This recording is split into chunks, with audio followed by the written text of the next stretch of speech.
Inverter और MPPT में लगे फ़ैन जो कि कुछ अर्से बाद चलने के बाद या तो आवाज़ पैदा कर देते हैं और या ख़राब हो जाते हैं। तो इस वीडियो में हम आपको दिखाएंगे कि अगर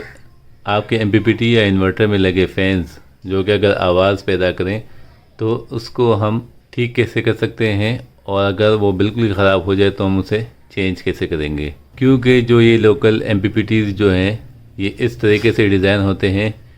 कि डस्ट प्रूफ नहीं होते हैं। आपने दूसरी कंपनीज़ के इन्वर्टर में देखा होगा कि उनमें IP22 की रेटिंग के जितने भी इन्वर्टर्स हैं उनमें डस्ट से बचने के लिए फ़िल्टर्स लगे होते हैं, ताकि हवा के साथ जो मिट्टी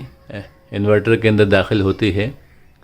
उससे बचने के लिए फ़िल्टर मिट्टी को वहीं रोक दे और खालिसतन हवा जो है इन्वर्टर के पार्ट से लग कर उनको ठंडा करके नीचे पंखे के ज़रिए बाहर निकल